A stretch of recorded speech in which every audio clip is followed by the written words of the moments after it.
Hello बच्चों, आज हम लोग एक्सरसाइज 17 स्टार्ट करते हैं। इसका कॉन्सेप्ट पिछले वीडियो में कर चुके हैं। तो पहला क्वेश्चन देखते हैं। Multiple choice type. In the given figure ABCD is a parallelogram. ये क्या है? एक पैरेललोग्राम बना हुआ है, ठीक है, ऐसे ही बना हुआ है। इसका नाम है ABCD। Angle DAB and angle ABC are in the ratio 5:7। Angle DAB कौन सा हुआ? DAB, ये वाला एंगल। एंड एंगल ABC मतलब ये वाला एंगल। ये रेशियो में दिया हुआ है 5:7 का रेशियो में, ठीक है। ऐसे 5:7 मतलब ये 5x हो जाएगा और ये 7x हो जाएगा।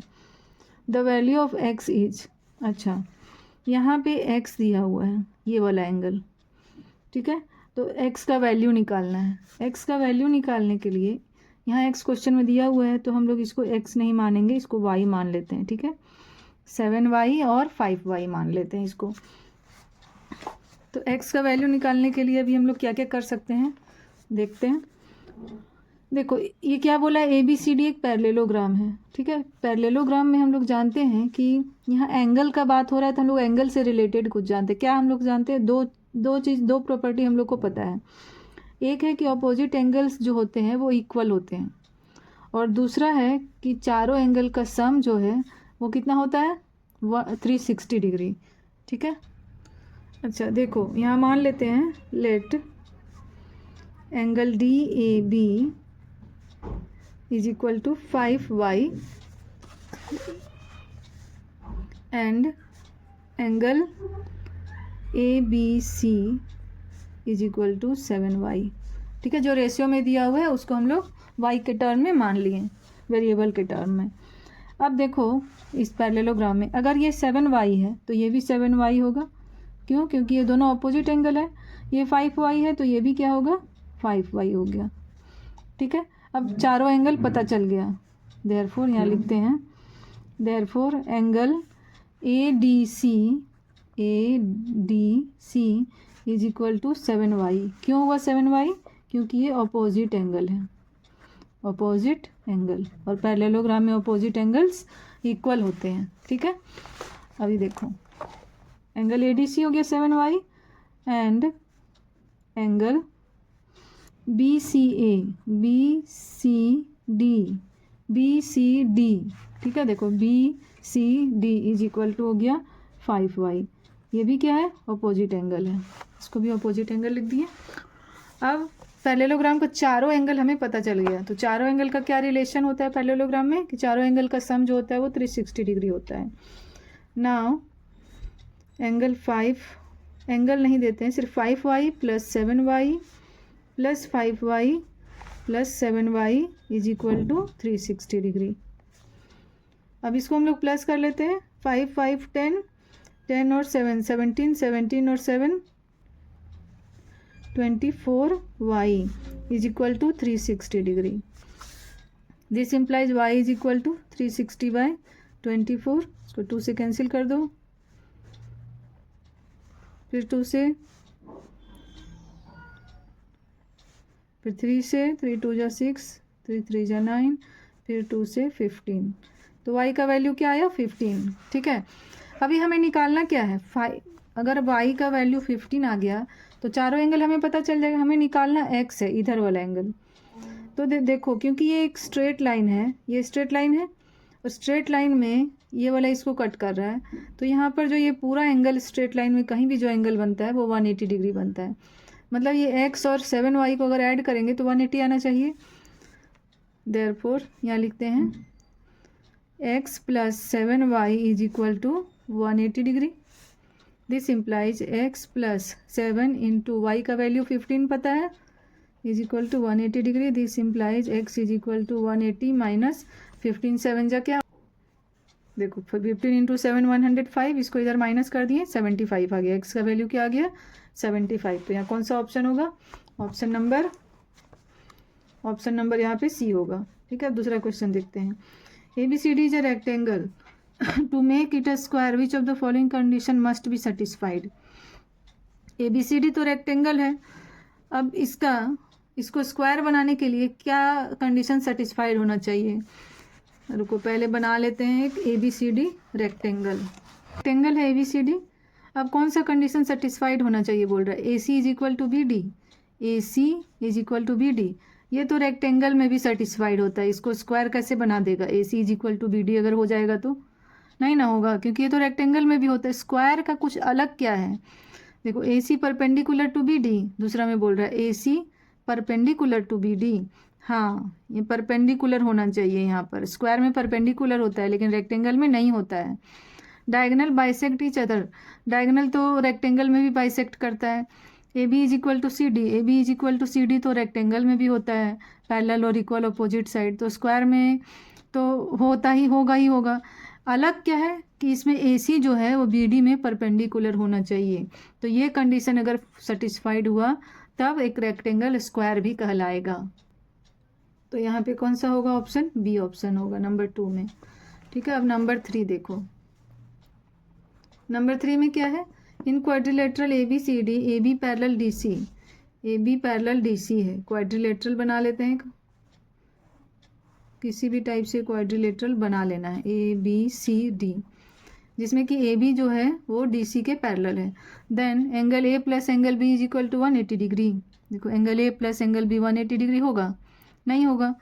कैसे होगा? जहाँ जब पैरेलल लाइन होता है और उसको कोई लाइन कट करता है, तब जो पैरेलल लाइन और कट करने वाला लाइन के साथ जो एंगल बनता है ना, वो 180 होता है। मतलब ये और ये दोनों को ऐड करेंगे तो 180 होगा, और C और D को ऐड करेंगे तो 180 होगा।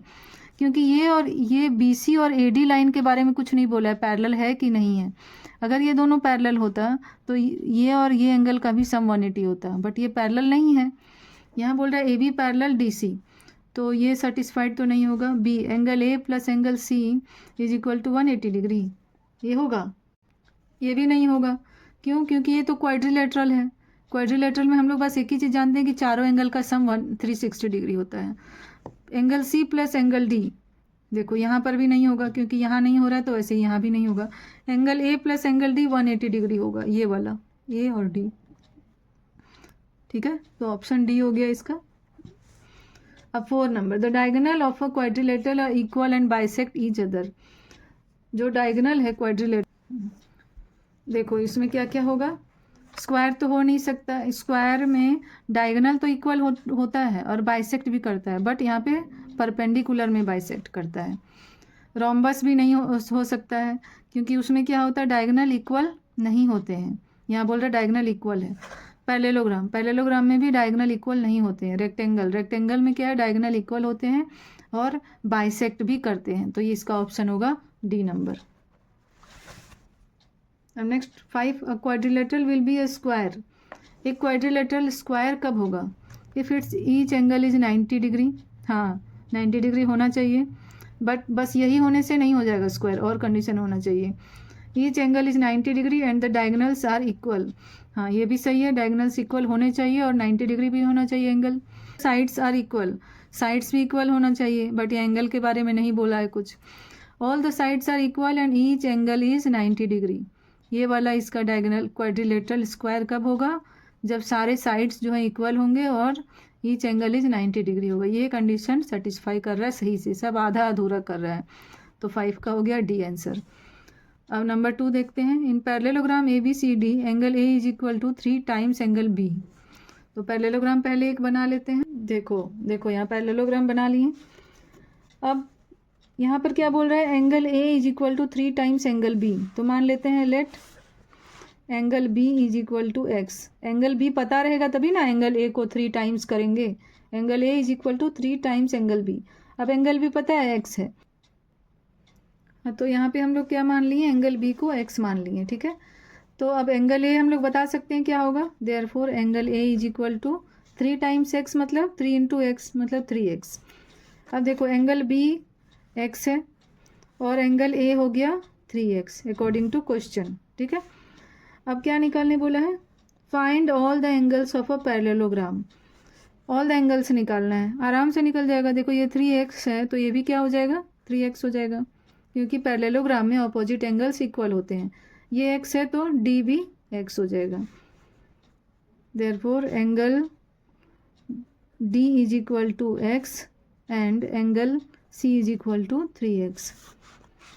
Now angle A plus angle B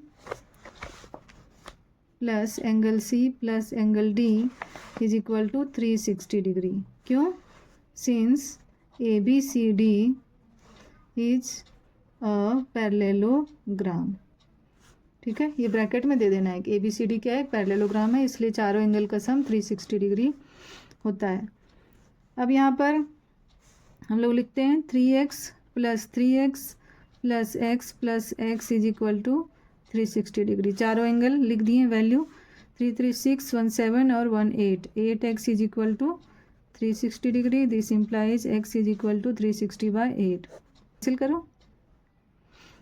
4 से 4 2 जा 8, 4 से 4 9 जा 36, फिर 2 से 45. x का वैल्यू आ गया 45 डिग्री. ऑल द एंगल्स क्या निकलेगा, therefore angle A is equal to angle C is equal to 3x is equal to 3 × 45. अब इसका वैल्यू बैठा दो, 135 डिग्री हो गया एंगल A और C. अब angle B is equal to angle D is equal to x is equal to 45 degree. ये हो गया दोनों आंसर. क्वेश्चन नंबर 2 में देखो, यहाँ पर find all the angles of parallelogram बोला था, जो हम लोगों ने निकाल लिया. In the same parallelogram if AB is equal to 5x - 7. देखो AB अगर 5x - 7 है, मतलब इस साइड का लेंथ दिया हुआ है, and CD is equal to 3x + 1. CD क्या दिया हुआ है, 3x + 1. Find the length of CD निकालने बोला है. तो देखो ये पैरेललोग्राम है. पैरेललोग्राम का एक प्रॉपर्टी होता है कि अपोजिट साइड जो होता है वो इक्वल होता है, पैरेलल और इक्वल. तो AB is equal to CD होना चाहिए, मतलब जो इसका वैल्यू दिया हुआ है वो भी तो इक्वल ही होना चाहिए, जो उसका वैल्यू निकल के आएगा. तो 5x - 7 is equal to 3x + 1 हम लोग करेंगे, फिर उसको कैलकुलेट करेंगे तो x का वैल्यू निकल जाएगा. चलो करते हैं. यहाँ लिखते हैं since AB is equal to CD. ठीक है, this implies 5x - 7 is equal to 3x + 1. अब 5x x वाला टर्म को एक तरफ कर लेते हैं, 1 + 7 इधर हो गया. 5x - 3x क्या हो जाएगा, 8x is equal to 8. This implies x is equal to 8/8. ओ 5 में 3 हो गया 2. 2x is equal to 8, x is equal to 4. Therefore CD का वैल्यू निकालने बोल रहा है. CD क्या था, 3x + 1 था, है ना.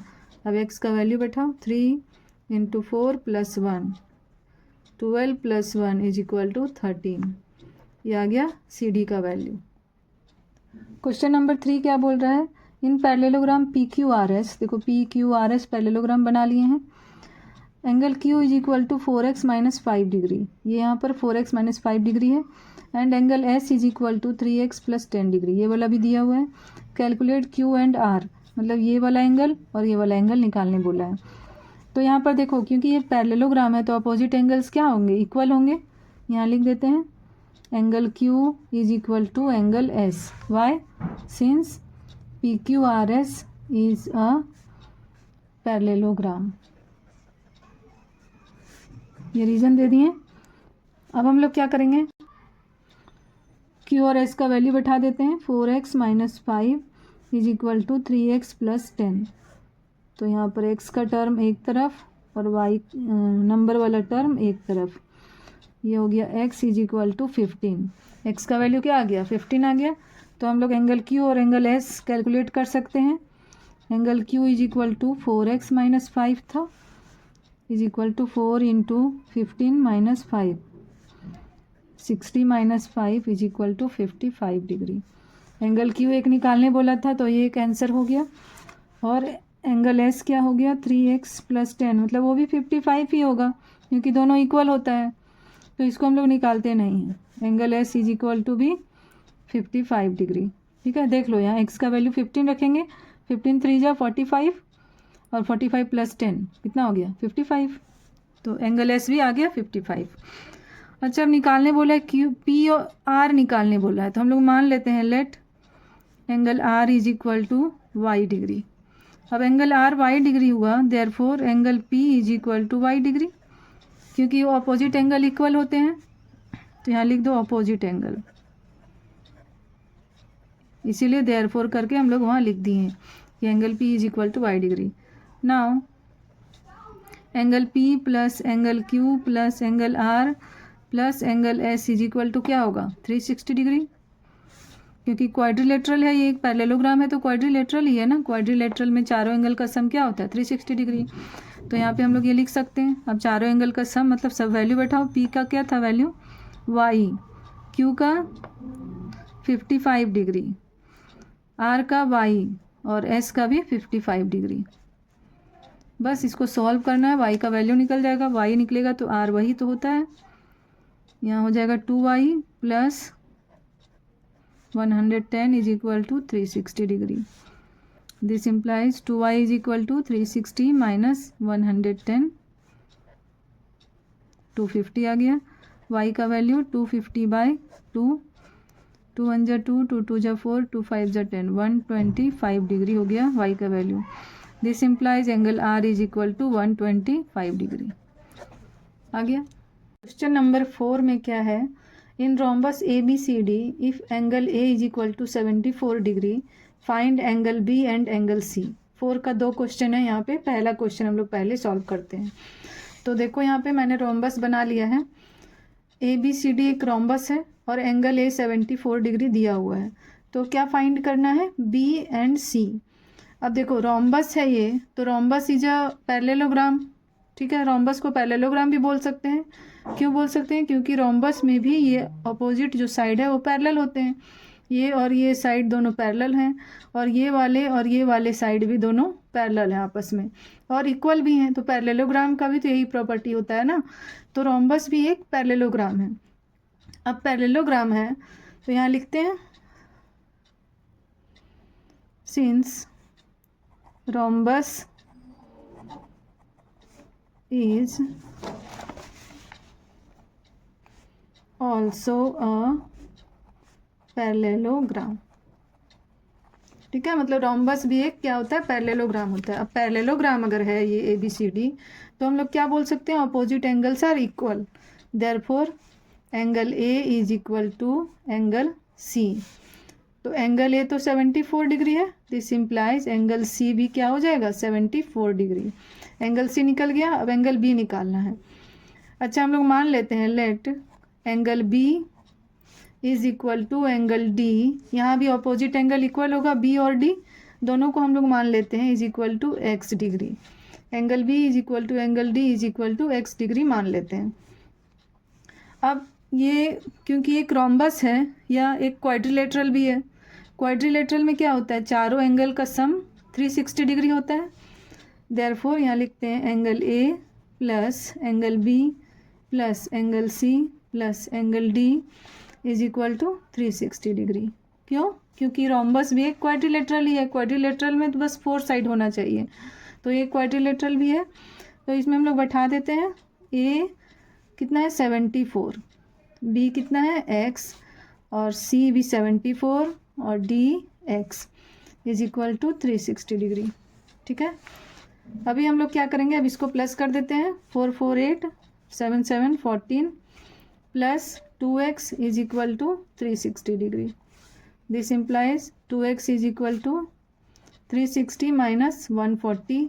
अब ये माइनस कर दो इसको 2 और 5 में 4 1, 3 में 1 2, 2 1 2। This implies x is equal to 2 1 2 by 2, cancel हो जाएगा 1 0 2 6 या 12, 106 डिग्री x आया। Therefore angle b is equal to क्या हो जाएगा, क्योंकि हम लोग इसी को x माने थे b और d को, तो ये हो जाएगा 106 डिग्री, ठीक है। देखो दोनों निकल गया, एंगल c निकल गया 74 डिग्री और एंगल b निकल गया 106 डिग्री। ये हो गया answer. And angle c is equal to 74 degree, दोनों एक जगह लिख दो, दोनों आंसर हो गया। अब नेक्स्ट क्वेश्चन देखते हैं। देखो 4 का 2 क्वेश्चन, इसमें क्या बोल रहा है, in rhombus A B C D if A D is equal to 7.5 centimetre find B C and C D. मतलब AD दिया हुआ है 7.5 सेंटीमीटर। AD कहाँ है, देखो ये वाला AD है। कैसा क्वेश्चन है देख लो, AD जब गिवन है और ये रोम्बस है और फाइंड क्या वो करने बोल रहा है BC और CD, तो सारा साइड तो रोम्बस में इक्वल ही होता है ना, कुछ तो कैलकुलेट ही नहीं करना। ये 7.5 है तो ये भी तो 7.5 होगा, ये भी 7.5 होगा, ये भी 7.5 होगा। तो इसमें कुछ भी नहीं करना है, बस सीधा हम लोग को आंसर लिख देना है।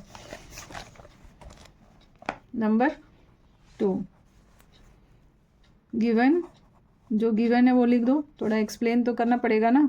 Given AD is equal to 7.5 centimetre, therefore BC is equal to CD is equal to 7.5 centimetre answer. यहाँ पे बहुत ज़्यादा करना है तो लिख दो since ABCD is a rhombus. बस हो गया, ये रीजन दे देना है, रोम्बस है तो चारों साइड इक्वल ही होगा। This therefore BC is equal to CD is equal to 7.5 centimetre. Question number 5 देखते हैं। इन स्क्वायर PQRS एक स्क्वायर है। क्वेश्चन नंबर 5, ठीक है। अब बना लेते हैं एक स्क्वायर, पहले जो जो बोल रहा है वो हम लोग को करते जाना है। स्क्वायर का प्रॉपर्टी क्या होता है, चारों साइड इक्वल होगा और सारा एंगल क्या होगा 90 डिग्री। ये सब क्या है 90 डिग्री होगा स्क्वायर में। और इसका जो डायगोनल है वो भी दोनों सेम होगा, जो PR डायगोनल अभी ड्रॉ नहीं किए हैं और SQ डायगोनल जो बनेगा वो भी दोनों इक्वल होगा। तो गिवन क्या क्या है, PQ is equal to 3x minus 7। PQ कहाँ है, ये वाला 3x माइनस 7। QR ये है x plus 3। Find PS find करना है, ठीक है। अब देखो ये तो क्या है, स्क्वायर है, स्क्वायर में चारों साइड इक्वल होता है। अब दो साइड दिया हुआ है PQ और QR, तो जब दो साइड दिया हुआ है, ये x के टर्म में इसलिए हमें पता नहीं चल रहा है, लेकिन दोनों का वैल्यू सेम ही आएगा। क्यों, क्योंकि ये तो स्क्वायर का है, दोनों साइड दिया हुआ है, दोनों साइड तो इक्वल होता है ना। यहाँ पे हम लोग लिखते हैं since PQRS is a square, PQRS is a square, therefore PQ is equal to QR। This implies, यहाँ बैठा दो value, 3x minus 7 is equal to x plus 3। अब इसको x वाला टर्म को एक तरफ कर लेना है, 3 प्लस 7, यहाँ पे 2x आ जाएगा और ये आ जाएगा 10। This implies x is equal to 10/2। x का वैल्यू क्या आ गया 5। अब 5 आ गया तो इसमें से कोई एक में 5 बैठा के x का वैल्यू निकाल लेते हैं, वही PS होगा। हम लोग को फाइंड क्या करना है, PS, मतलब जो भी हम लोग निकालेंगे वही तो PS होगा, क्योंकि चारों साइड तो इक्वल है। देखो अगर यहाँ 5 बैठा देते हैं, 5 प्लस 3 8 आ जाएगा, और इसमें अगर 5 बैठाएंगे तो 5 3 जा 15, 15 में 7 जाएगा तो ये भी 8 आ जाएगा, मतलब 8 ही आ रहा है दोनों। तो हम लोग यहाँ पे लिख देते हैं therefore PQ is equal to 3x minus 7, this is equal to 3 into 5 minus 7, 15 minus 7 is equal to 8। किस में आंसर है, कुछ यूनिट नहीं दिया हुआ है तो हम लोग यहाँ 8 यूनिट लिख देते हैं। This implies PS is equal to 8 unit answer. देखो 5 का 2 में क्या बोल रहा है, PR is equal to 5x। PR क्या है, ये वाला, ये डायगोनल, ये दिया हुआ है 5x। QS is equal to 9x minus 8, QS ये वाला डायगोनल 9x माइनस 8 ये दिया हुआ है। अब ये स्क्वायर का डायगोनल है, तो स्क्वायर का डायगोनल भी क्या होता है, दोनों सेम होता है, इक्वल होता है। तो हम लोग लिख सकते हैं PR is equal to QS, उसके बाद दोनों का वैल्यू बैठाएंगे, 5x is equal to 9x minus 8, फिर सॉल्व करेंगे तो x का वैल्यू निकल जाएगा, ठीक है। अब x का वैल्यू जब निकल जाएगा तो फाइंड क्या करना है, QS, तो x का वैल्यू इसमें बैठाएंगे और QS का वैल्यू कैलकुलेट कर लेंगे। ये खुद से ट्राई करना है। क्वेश्चन नंबर 6 देख लेते हैं। ABCD क्या है, एक रेक्टेंगल है, ठीक है। ABCD एक रेक्टेंगल दिया हुआ है। If angle BPC is equal to 124 degree, BPC मतलब BPC ये वाला जो है एंगल BPC ये 124 डिग्री दिया हुआ है। कैलकुलेट क्या करना है, एंगल BAP मतलब ये वाला एंगल और एंगल ADP, ADP ये वाला एंगल। ठीक है, तो इसको सॉल्व करते हैं। Given angle BPC is equal to 124 degree. Find angle BAP and angle ADP। देखो अब हम लोग इस पिक्चर में फोकस करते हैं। देखो एंगल BPC 124 डिग्री दिया हुआ है। ठीक है, अब ये वाला 124 है, तो इसका जो सामने वाला एंगल है अपोजिट एंगल, ये भी 124 होगा। जैसे अगर कोई दो लाइन अगर हो, मान लो ऐसे कोई दो लाइन इंटरसेक्ट करता है एक दूसरे को, तो जो यहाँ और आमने सामने जो एंगल बनता है वो दोनों इक्वल होता है। अगर ये x डिग्री है तो ये भी x होगा, और इधर वाला भी जो आमने सामने बनता है वो इक्वल होता है। मतलब अगर ये y है तो इधर भी y होगा। ठीक है, तो यहाँ पे ये 124 है, तो APD भी 124 होगा। देखो अगर BPC 124 है तो APD भी 124 होगा। तो यहाँ मान लेते हैं, मतलब लिख लेते हैं, since angle BPC is equal to 124, this implies angle APD is equal to 124 degree. यहाँ तक समझ में आ गया। अब देखो इधर वाला भी तो एंगल अपोजिट एंगल है, ये वाला और ये वाला, तो इसको मान लेते हैं हम लोग x, तो ये भी x होगा। मान लेते हैं यहाँ लेट एंगल APB, इस एंगल को क्या पढ़ेंगे APB, और इसको DPC is equal to angle DPC is equal to x degree मान लिए। अब एक चीज़ देखो, यहाँ पर ये पता होगा कि किसी भी पॉइंट के, यहाँ P एक पॉइंट है, P पॉइंट के अराउंड जितने भी एंगल बन रहे हैं, सारे एंगल का सम क्या होता है 360 डिग्री। किसी भी पॉइंट के अराउंड जितने भी एंगल बनते हैं सभी एंगल का सम 360 डिग्री होता है। यहाँ तो कितना एंगल यहाँ बना है P पॉइंट के अराउंड, 1 2 3 4 एंगल बना है।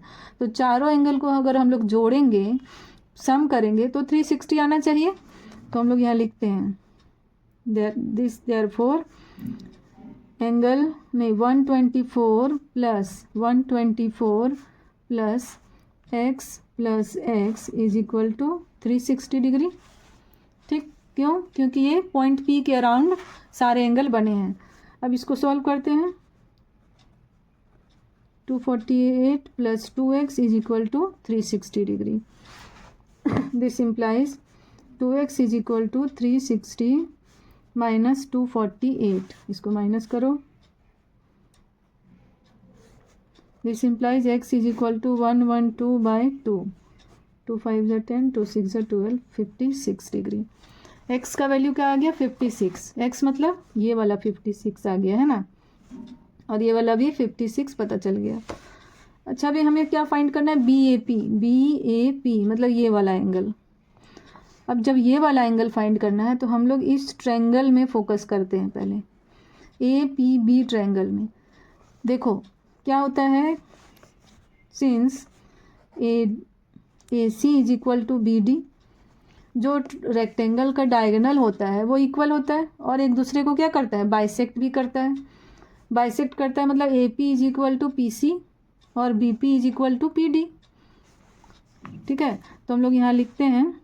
तो ये अगर हम लोग को दिखा दें कि AP और PB भी इक्वल है, मतलब AP जो साइड है और PB जो साइड है वो दोनों इक्वल है, अगर ये दोनों इक्वल हो जाएगा तो हम लोग इस ट्रायंगल को, APB ट्रायंगल को क्या बोल सकते हैं, आइसोसेलेस ट्रायंगल बोल सकते हैं। Isosceles triangle. अभी पहला मेन मकसद अभी आइसोसेलेस ट्रायंगल इसको प्रूव करना है। तो हम लोग क्या करते हैं, यहाँ लिखते हैं AP is equal to, AP को क्या लिख सकते हैं, हाफ AC। AP को हाफ AC लिख सकते हैं, मतलब AC/2 करेंगे तो AP आ जाएगा। ठीक है, अब हाफ AC को क्या लिख सकते हैं, BD। AC को लिख सकते हैं ना BD, क्योंकि AC और BD क्या इक्वल है, दोनों डायगोनल AC और BD दोनों इक्वल होता है, तो AC के जगह में हम लोग BD बैठा दिए।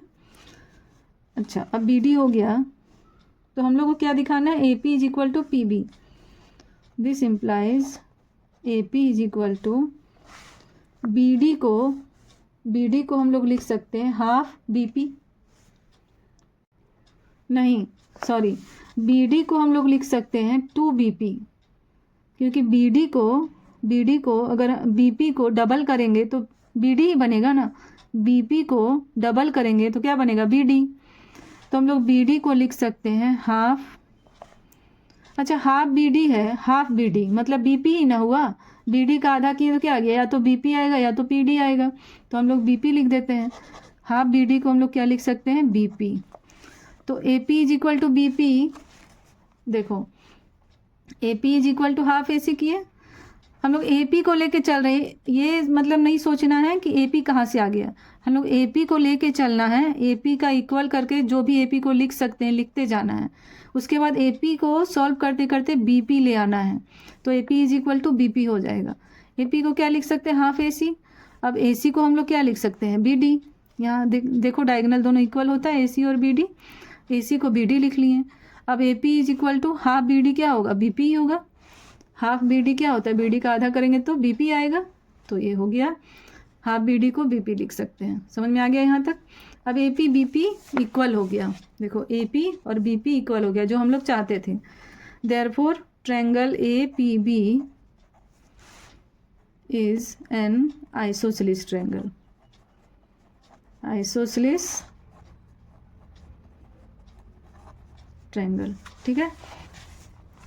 अब ये आइसोसेलेस ट्रायंगल हो गया, तो A P is equal to B P है, ये वाला और ये वाला साइड इक्वल है, तो इसके जो अपोजिट एंगल जो बनेगा इस साइड के अपोजिट में और इस साइड के जो अपोजिट में यहाँ एंगल बनेगा, ये दोनों एंगल क्या होते हैं, आपस में इक्वल होते हैं। आइसोसेलेस ट्रायंगल का ये प्रॉपर्टी होता है। तो मतलब अब क्या लिख सकते हैं यहाँ पर, this implies angle B A P is equal to angle A B P, angle B A P is equal to angle A B P लिख दिए, जो अभी बताएं वही लिखे हैं। अच्छा, अब ये जब दोनों एंगल इक्वल हो गया तो दोनों एंगल को हम लोग वाई मान लेते हैं, यहाँ जो हम लोग लिखे ना इक्वल करके, this is equal to y degree मान लेते हैं। अब इस ट्रायंगल में देखो, ट्रायंगल ए पी बी में तीनों एंगल पता चल गया, ये 56 डिग्री है, एक्स का वैल्यू निकाले थे जो हम लोग, और ये दोनों वाई वाई है। तो अभी हम लोग क्या करेंगे, therefore y plus 56 is equal to क्या होगा, 180 degree. This implies 2y is equal to 56 को उधर ले जाते हैं,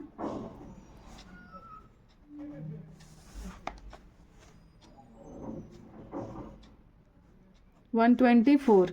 this implies y is equal to 124/2 मतलब 2 6 जा 12 और 2 2 जा 62 डिग्री।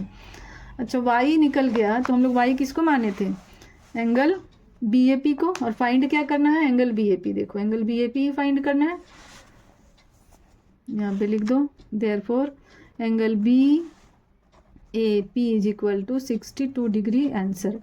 सिर्फ यही नहीं फाइंड करना है, एक और एंगल फाइंड करना है, कौन सा, angle A D P, A D P ये वाला एंगल भी फाइंड करना है। अच्छा, अब एंगल ए डी पी ये वाला कैसे फाइंड करेंगे, जैसे इस ट्रायंगल में हम लोग देखें वैसे ही इस ट्रायंगल में हम लोग देखेंगे, ए पी डी ट्रायंगल में, ठीक है, ए पी डी ट्रायंगल।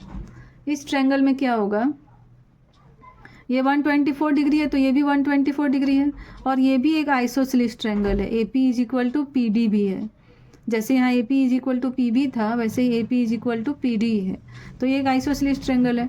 अब ये 124 है तो ये दोनों को हम लोग, दोनों एंगल जो है वो इक्वल होगा, सेम होगा, कुछ भी मान सकते हैं z मान के, और सॉल्व करेंगे तो z का वैल्यू निकल जाएगा इसमें।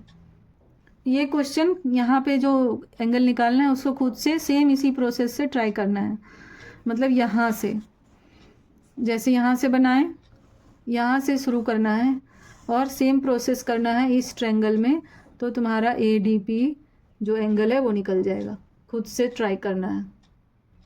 क्वेश्चन नंबर 7 में देखो, ए बी सी डी एक रोम्बस दिया हुआ है, ठीक है, ये रोम्बस है, और एंगल बी ए सी मतलब ये 38 डिग्री दे दिया है, तो फाइंड क्या करना है, ए सी बी मतलब ये वाला एंगल फाइंड करना है, डी ए सी मतलब ये वाला एंगल फाइंड करना है, और एंगल ए डी सी मतलब ये वाला एंगल फाइंड करना है।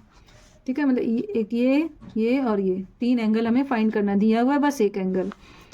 अब देखो ए बी सी डी एक रोम्बस है, तो ये वाला साइड इक्वल है, ये भी इक्वल है, चारों साइड इक्वल होता है।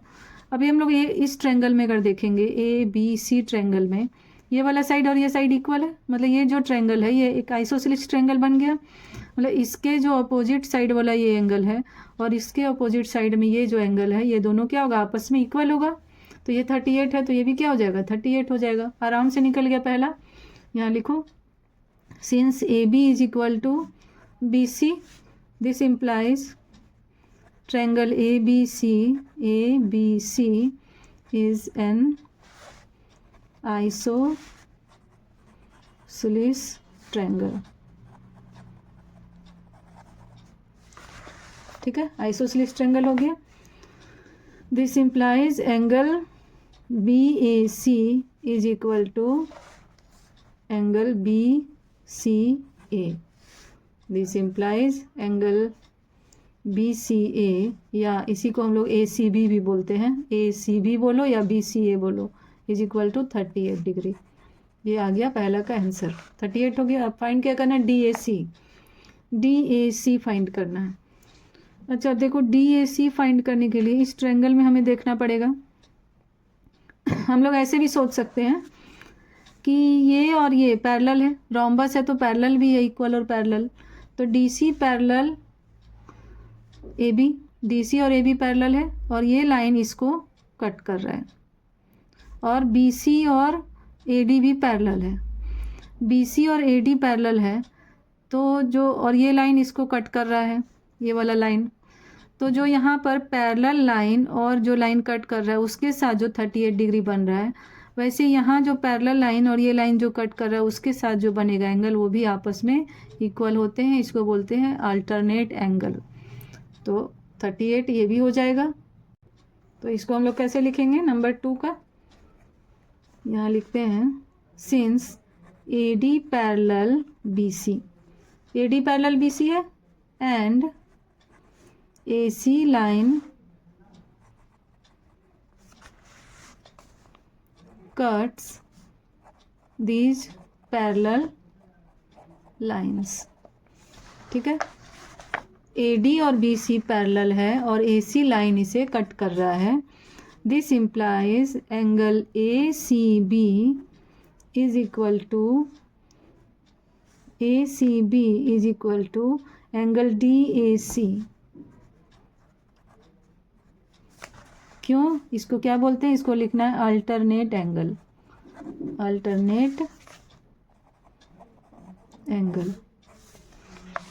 ठीक है। अब एंगल ACB हमें पता है 38 डिग्री।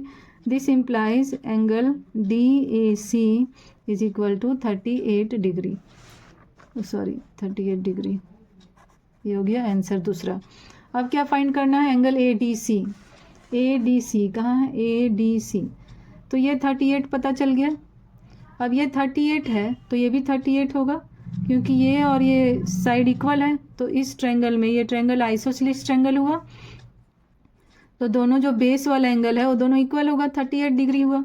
अब इस ट्रायंगल में हम लोग जोड़ देंगे इसको नहीं पता ये तीनों एंगल का सम 180 होता है, तो सब बैठाएंगे तो निकल जाएगा।